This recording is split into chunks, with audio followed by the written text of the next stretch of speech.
단 10년이라는 짧은 시간 동안 거대한 왕국이 무너지고 있습니다. 한때 겨울의 상징이자 부의 상징이었던 한국의 스키장 산업 이야기입니다. 이제 3인 가족이 3박 4일 일정으로 스키장을 다녀오려면 최소 170만 원을 써야 합니다.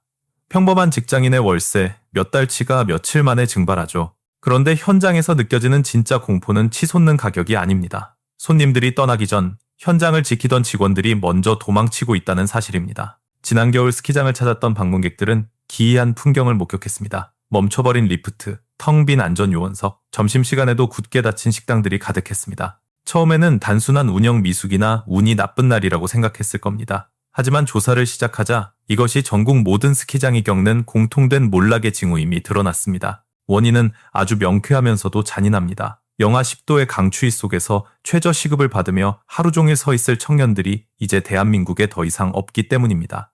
과거에는 스키를 좋아하는 젊은이들이 시즌 아르바이트를 자처했습니다. 공짜로 슬로프를 탈 수 있다는 시즌권이라는 당근이 그들을 움직이는 강력한 동력이었죠.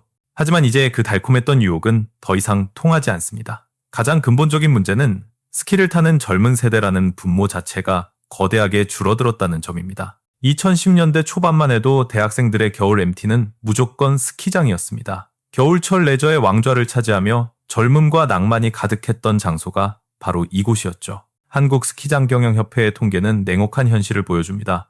2011년 686만 명에 달하던 이용객은 최근 443만 명으로 40% 가까이 곤두박질 쳤습니다. 스키를 즐기는 사람이 사라지니 스키장에서 일하고 싶어하는 사람도 사라졌습니다. 수요의 급감이 노동 공급의 절벽으로 이어지는 전형적인 산업 쇠퇴의 모습입니다. 설상가상으로 남아있는 직원들의 처우는 갈수록 나빠졌습니다.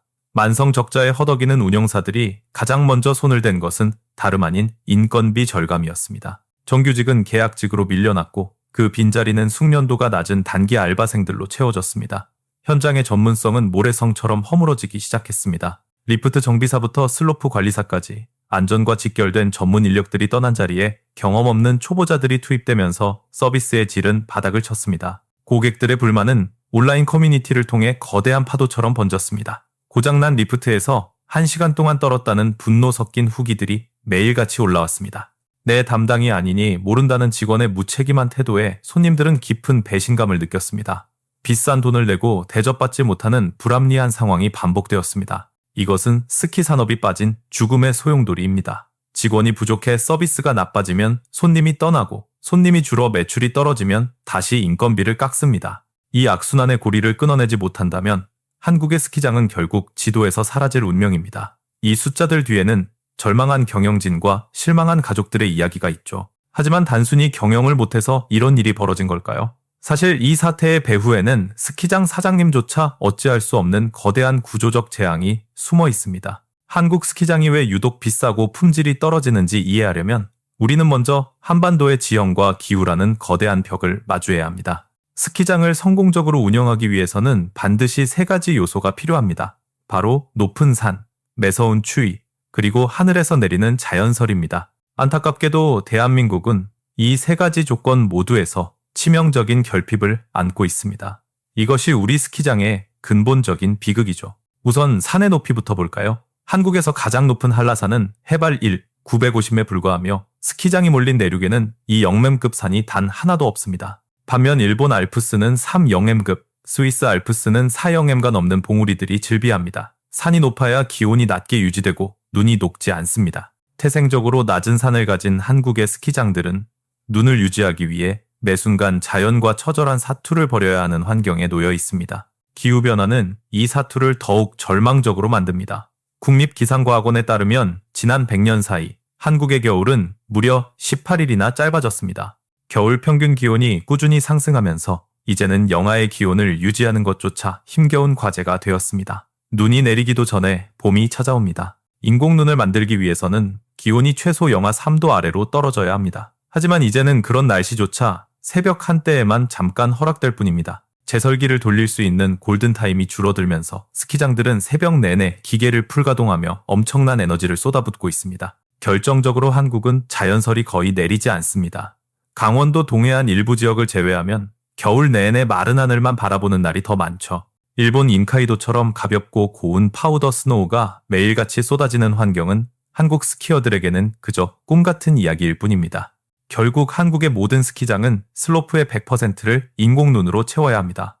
그런데 이 인공눈을 만드는 과정이 그야말로 돈을 태우는 일입니다. 제설기라는 기계가 물을 미세한 입자로 뿜어내어 공중에서 얼리는 방식인데 이 과정에서 어마어마한 양의 전기가 소모됩니다. 대형 제설기 단 한 대가 하루 동안 쓰는 전력량이 일반 가정집 한 달 사용량의 10배를 훌쩍 넘는다는 사실을 알고 계셨나요? 스키장 한 곳에는 이런 제설기가 수십 대씩 배치되어 있습니다. 밤마다 수만 가구가 쓸 수 있는 전기가 오로지 눈을 만드는 데 쓰이는 셈입니다. 전력뿐만이 아닙니다.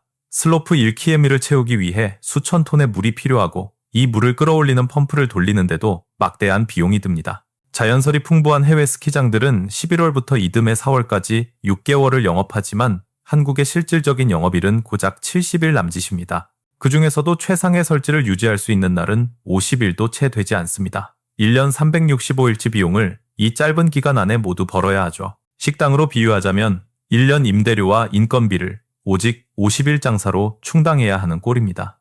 메뉴 가격이 상상을 초월할 수밖에 없는 구조입니다. 우리가 마주하는 25,000원짜리 비빔밥과 90,000원짜리 리프트권 가격 뒤에는 이러한 처절한 지정학적 기후적 한계가 숨어 있습니다. 이러한 구조적 한계 위에 최근 몇 년간 결정적인 타격이 더해졌습니다. 바로 전기요금 폭등과 기후변화라는 강력한 이중 공격입니다. 리프트권 가격 변화를 구체적으로 살펴보면 상황이 얼마나 심각한지 알 수 있습니다. 2015년 평균 5만 원이던 가격은 이제 9만 원을 넘겼습니다. 지난 10년 동안 일반 물가는 약 25% 상승했지만 리프트권 가격은 무려 80%나 폭등했습니다. 다른 물가보다 3배나 더 가파르게 오른 셈이죠. 왜 유독 스키장만 이렇게 가격이 미쳐버린 걸까요? 그 주범은 바로 우리가 매달 내는 고지서 속에 숨어있는 전기요금에 있습니다. 한국전력은 2022년부터 산업용 전기요금을 연이어 인상했습니다. 불과 2년 사이에 스키장이 감당해야 할 전기료는 약 40%나 치솟았습니다. 스키장의 모든 것은 전기로 돌아갑니다. 제설기, 리프트, 야간 조명, 숙소 난방까지 전기가 없으면 단 1분도 운영할 수 없는 구조입니다. 여기에 기후변화가 기름을 부었습니다. 날씨가 따뜻해지니 눈이 금방 녹고 이를 보충하기 위해 제설기를 예전보다 훨씬 오래 돌려야 합니다. 10년 전에는 기온이 낮은 밤에만 제설기를 돌려도 충분했습니다. 하지만 이제는 새벽부터 낮까지 기계를 멈출 수 없는 날이 허다합니다. 전기료는 올랐는데 사용량까지 늘어나는 이 비극적인 현상을 경제학에서는 기후플레이션이라고 부릅니다. 기후와 인플레이션의 합성어죠. 원래 기후플레이션은 가뭄이나 홍수로 배추 가격이 폭등하는 상황을 설명할 때 쓰였습니다. 그런데 이제 이 용어가 레저 산업까지 침투한 겁니다. 자연이 눈을 주지 않으니 인간이 막대한 돈을 들여 전기로 눈을 연성해내야 합니다. 그리고 그 천문학적인 비용은 고스란히 소비자에게 전가되죠. 대형 스키장의 경우 한 시즌 동안 쏟아붓는 전기요금만 100억 원을 넘기기도 합니다. 눈 한 송이가 아니라 돈 한 송이를 뿌리는 셈입니다. 여기에 장비 유지비와 시설 감가상각비까지 더해지면 운영비는 기하급수적으로 불어납니다. 수천억 원을 들인 시설이 매일 가치를 잃어가고 있습니다. 결국 여러분이 내는 리프트권 가격의 절반 이상은 스키장 수익이 아니라 단지 시설을 유지하고 전기를 쓰는 고정비용으로 사라집니다. 문제는 이 모든 상황이 스키장 경영진의 잘못만은 아니라는 점입니다. 기온이 오르고 전기료가 오르는 것을 사장님이 막을 수는 없으니까요.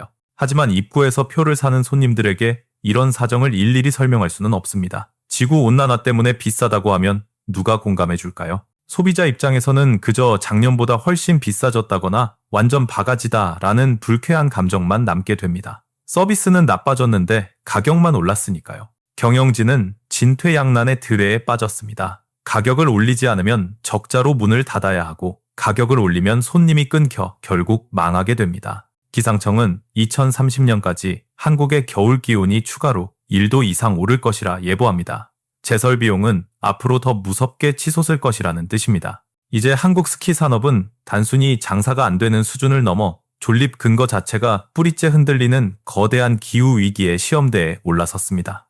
하지만 한국 스키장에게도 모든 것이 풍요로웠던 전성기가 있었습니다. 불과 20년 전만 해도 스키장은 황금알을 낳는 거위였죠. 1990년대 후반부터 2000년대 중반까지 대한민국 경제의 질주와 함께 스키 산업도 폭발적인 성장을 거듭했습니다. 주말이면 스키장으로 향하는 고속도로는 주차장으로 변했고 리프트를 한 번 타기 위해 1시간을 기다리는 건 당연한 일상이었습니다. 대기업들은 앞다투어 스키 사업에 뛰어들었습니다. 슬로프를 넓히고 화려한 콘도를 짓기만 하면 돈이 저절로 굴러 들어오던 시절이었죠.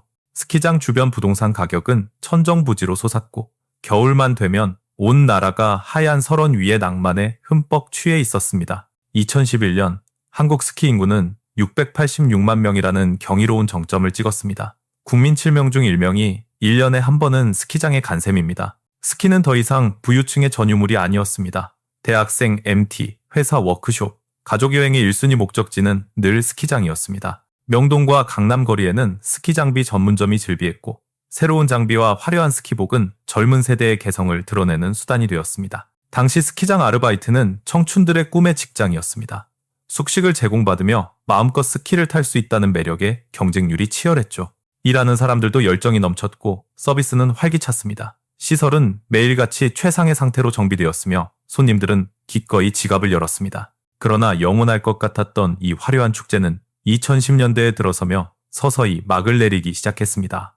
변화는 조용히 찾아왔습니다. 처음엔 방문객이 아주 조금 줄어든 수준이었습니다. 경영진은 일시적인 현상이라며 낙관했지만 그것은 거대한 몰락의 전조였습니다. 가장 먼저 인구 구조가 변했습니다. 스키장의 주 고객층인 청년 인구가 줄어들면서 산업의 기초 체력이 급격히 약해졌습니다. 젊은 세대의 취향도 변했습니다. 이제 그들은 추운 산길 대신 따뜻한 해외 휴양지나 세련된 실내 클라이밍장을 찾기 시작했습니다. 스키를 향한 열정이 식으면서 한때 700만에 육박했던 방문객 수는 어느덧 400만 명대까지 힘없이 주저앉고 말았습니다. 손님이 줄자 스키장은 비용을 줄였고 서비스 품질이 나빠지자 남아있던 손님들마저 깊은 배신감을 느끼며 등을 돌렸습니다. 170만 원이면 동남아에서 일주일을 황제처럼 보낼 수 있는데 왜 흙바닥 슬로프에서 고생해야 하나라는 의문이 터져나왔습니다. 아이에게 스키를 가르치러 왔다가 안전요원도 없는 위험한 환경에 실망한 부모들은 다시는 이곳을 찾지 않겠다고 다짐합니다. 1인당 15만 원을 쓰고도 리프트 대기 시간 때문에 실제 스킹 시간은 2시간도 안 되는 현실에 대중은 가성비라는 잣대를 들이댔습니다. 한국 스키장이 제공하는 가치가 지불하는 비용에 턱없이 못 미친다는 사실을 깨닫는 순간 고객들은 미련 없이 작별을 고했습니다. 한국 스키장을 무너뜨리는 건 내부의 문제만이 아닙니다. 국경 너머에서 들려오는 경쟁자들의 함성은 더 거세지고 있습니다. 그 돈이면 차라리 일본에 가겠다는 말이 스키어들 사이에서 유행어처럼 번진 것은 결코 우연이 아닙니다. 일본 스키장의 가장 큰 무기는 압도적인 자연설입니다. 홋카이도와 니가타 지역은 겨울 내내 거대한 눈폭탄이 쏟아지죠. 자연이 눈을 주니 제설 비용이 거의 들지 않습니다. 일본의 제설 비용은 한국의 10분의 1 수준에 불과해 가격 경쟁력에서 앞섭니다. 저가 항공의 발달로 왕복 항공권은 20만 원대입니다. 전체 여행 비용을 따져보면 한국 대형 리조트와 별 차이가 없습니다. 인공 얼음 위에서 스키를 타던 사람들이 일본의 푹신한 파우더 스노우를 한번 경험하면 다시는 한국으로 돌아오지 않습니다. 반대편 중국은 거대 자본을 앞세워 날씨의 제약을 아예 지워버렸습니다. 세계 최대 규모의 실내 스키장들이 속속 들어서고 있죠. 하얼빈의 실내 스키장은 밖기 영상 30도인 한여름에도 설원을 달릴 수 있습니다. 자본이 기후 위기를 기술로 덮어버린 셈입니다. 한국은 자연의 일본과 자본의 중국 사이에 낀 형국입니다. 자연설도 부족하고 실내 스키장을 지을 여력도 부족한 진퇴양난입니다. 설상가상으로 겨울만 되면 따뜻한 동남아 휴양지들이 스키장의 잠재 고객들을 무서운 속도로 흡수하고 있습니다. 살아남기 위해 한국 스키장들은 엑소 시즌패스 같은 통합 시즌권을 내놓으며 처절한 덤핑 전쟁에 뛰어들었습니다. 50만 원대 시즌권을 30만 원대에 파는 이 전략은 고객을 위한 혜택이라기보다 빈 슬로프를 채우기 위한 마지막 비명에 가깝습니다. 리프트권에서 손해를 보더라도 일단 사람을 불러 모아 식당과 렌탈샵에서 추가 매출을 일으켜야 겨우 숨을 쉴 수 있기 때문입니다. 하지만 싼 게 비지떡이라는 인식이 퍼지면 상황은 더 악화됩니다. 낮은 가격만큼 서비스 질이 동반 하락하며 브랜드 가치는 파괴됩니다. 일부 스키장은 아예 스키를 포기했습니다. 리프트를 관광용 케이블카로 바꾸고 슬로프를 골프장이나 잔디 썰매장으로 개조하고 있죠. 이제 스키장은 더 이상 스키만을 위한 공간이 아닙니다. 반려견 공원이나 캠핑장으로 변신하며 정체성을 잃어가고 있습니다. 견디지 못한 곳들은 결국 폐업의 길을 택했습니다.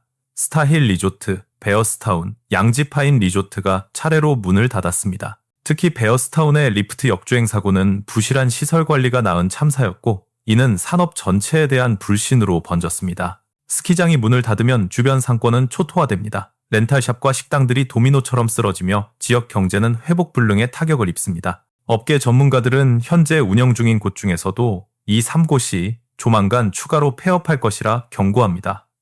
몰락은 이제 시작일 뿐입니다. 한국 스키장의 몰락은 단순한 스포츠 산업의 위기가 아닙니다. 이것은 기후플레이션이 우리 실물 경제를 타격하기 시작했다는 첫 번째 신호탄입니다. 기후가 변하면 비용이 오르고 그 비용이 가격을 밀어올리며 결국 수요를 파괴하는 이 냉혹한 경제 법칙은 이제 시작일 뿐입니다. 자연의 섭리에 전적으로 의존하는 산업은 자연이 등을 돌리는 순간 모래성처럼 허물어집니다.